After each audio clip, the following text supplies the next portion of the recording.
time to make a video absolutely no one will care about.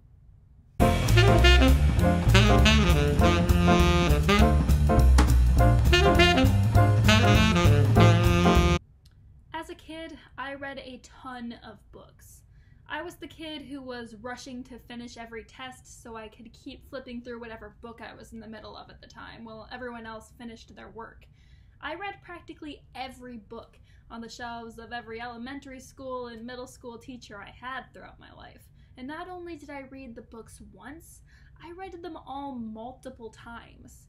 I know this sounds insane, but from the ages of 6 to 14, I don't think there's a single book that I only read one time. Except for maybe Where the Red Fern Grows, because that book is disturbing. But yesterday, while I was washing my hair, I thought about one particular book that I read in the 4th grade. I know for sure it was the 4th grade because I concentrated really hard and sifted through the back catalog of my brain to see the image of the book on that particular shelf in my 4th grade teacher's classroom.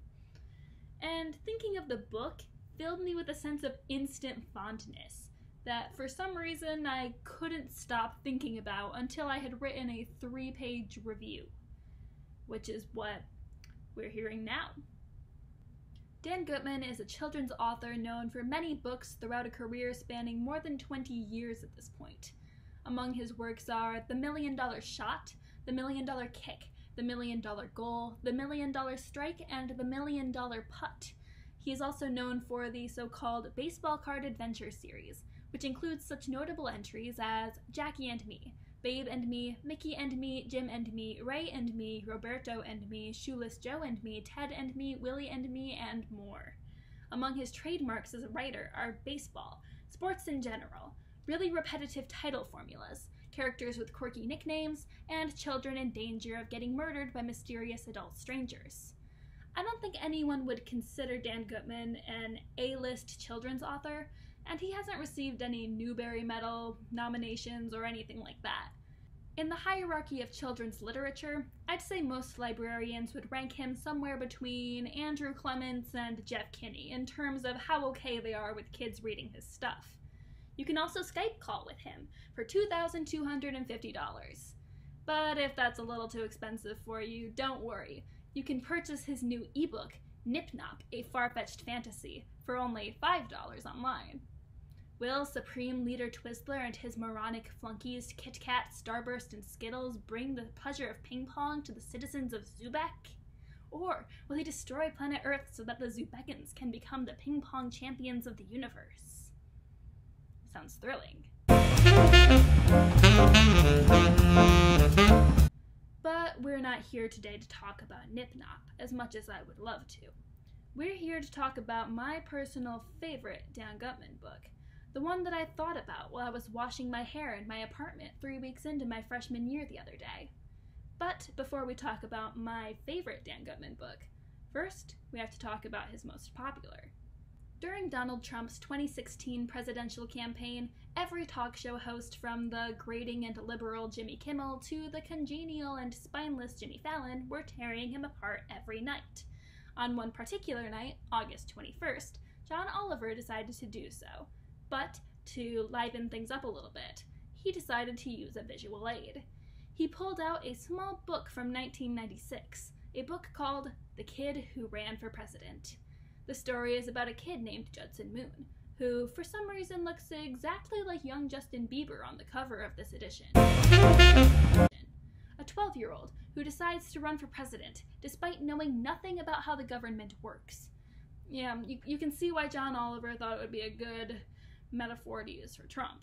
A lot of wacky things happen along the way in this book, but the story ends with Moon getting elected and doing the responsible thing, which in this case is resigning immediately and telling everyone off for electing someone who doesn't know what they're doing.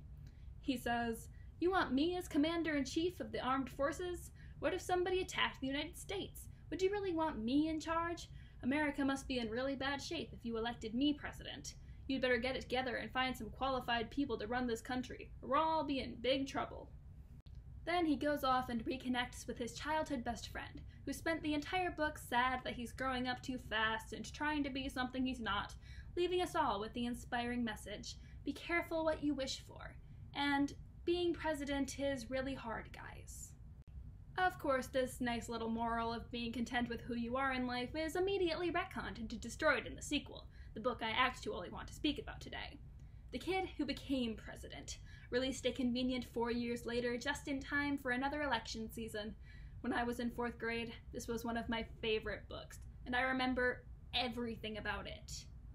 Everything. I remember Judson Moon, our protagonist, a normal kid who's not above skateboarding into an auditorium and throwing a pie at a girl's face while she recites the Gettysburg Address, but also really wants to do a good job as the President of the United States. I remember his campaign manager / chief of staff / nerdy friend Lane, who is qualified to be all of those things because he watches Meet the Press every week. I remember Secret Service agent John Doe, yes, that is his real name, who is still allowed to guard the president after accidentally almost killing him while teaching him how to do the secret ninja death touch, which was possibly the coolest thing ever at the time. A lot of things happen in this book. The first thing Moon does as president, besides skateboarding during the inaugurational parade and losing the briefcase with all the nuclear codes in it, is have his entire class from school over for a massive White House pool party. Then John Doe almost dies when he falls in the pool. Then Moon learns how hard the presidency is and his approval ratings go down. His girlfriend turns from a spoiled brat into an impassioned community service provider. Lane gives up as his chief of staff because it's too much pressure. Moon loses all his friends. John Doe throws himself in front of a bullet to save his life from a murderous assassin. His vice president gets married to a White House butler, and an evil dictator from a fictional foreign country threatens war on the United States.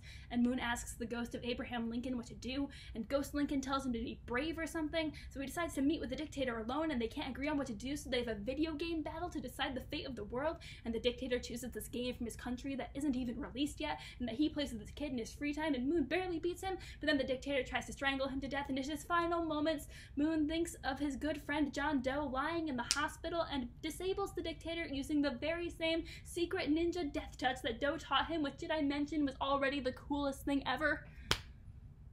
It does the same cop-out thing at the end that the first one did, though, with Moon resigning at the end of the year, but whatever, it was a wild ride anyway. In my research, I learned a lot of things about this book that I had no idea about when I was an innocent 4th grader gobbling it up time after time. First of all, I learned that this book is much less successful monetarily than its predecessor. I guess I can understand why this is. Aside from the fact that it's slower paced, more meandering, and less pure fun, it fits less well into a school curriculum on the US government. The first book, while being undeniably funny and entertaining, is also very educational. The reader learns along with Moon what it's like to run for president, the struggles that come up for every candidate, and what the whole process is like.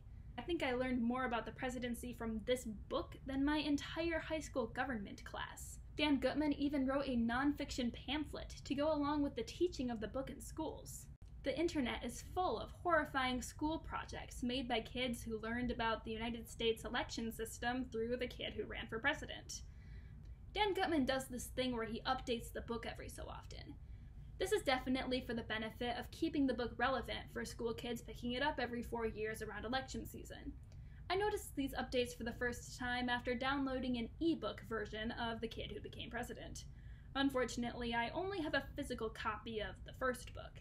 I stole it out of my aforementioned 4th grade teacher's classroom. It was probably an accident, but who can say? Anyway, it's weird for an author to keep updating their book, but I guess references to the Obama administration or other more recent political figures isn't too distracting. On the other hand, some are totally cringe, like the internet chat log Moon starts to evoke Roosevelt's era closeness to the public being changed from the apparently archaic fireside chats to fireside tweets. It's unnecessary, and the book was fine the way it was, even if it was published more than 20 years ago now.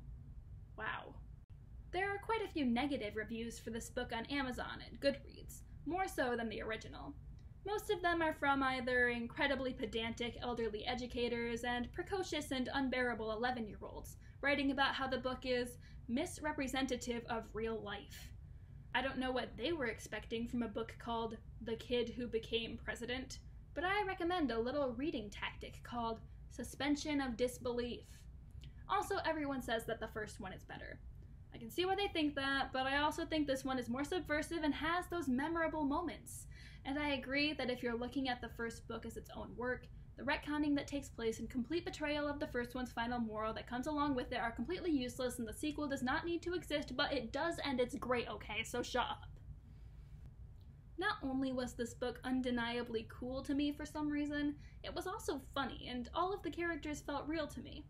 Even if they were a raging stereotype like the brainy dork or the kindly old lady or the spoiled rich girl, they all felt like real people. Take Moon. He's a real kid. He's a kid who's snarky and kind of selfish, but he really just wants to do the right thing, and when things get bad, he steps up to the plate the best he can. This is where the heart of the book comes from. That and the entire character of John Doe, the Secret Service man. He is a gem. This is something that Dan Gutman's actually really good at. I read a lot of his books as a kid, and what I liked about them was that even if their premises were completely insane, the characters took it seriously. And he took them seriously. And he took his audience seriously. I never felt talked down to when I read this book. It went places that most kids' books don't go. I mean, name another kid's book where a stranger tries to shoot the main character in the face. It doesn't happen often. And the book is funny. I still think it's funny. I laughed out loud remembering stuff about it while writing this.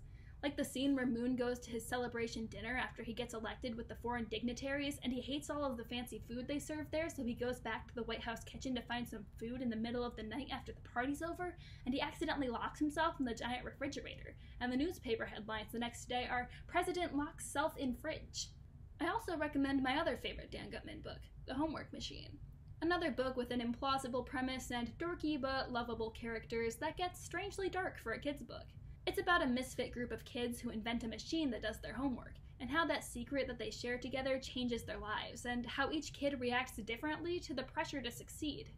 It's told in the format of police investigations with the different characters, and it also gets strangely real for a kid's book about a homework machine. Especially the sequel. The sequel's kind of scary. I don't remember exactly what happens in it because I blocked it out of my mind, but I know for sure it was scarring. But it's also full of heart, and the characters feel like real kids. Or at least they feel like the kind of kid that I felt like when I was a kid. Dan Gutman writes books about the stuff he loves, from baseball cards to ping pong, to kids infiltrating the US government. And you can tell from the way he writes about his books on his website that he loves writing them.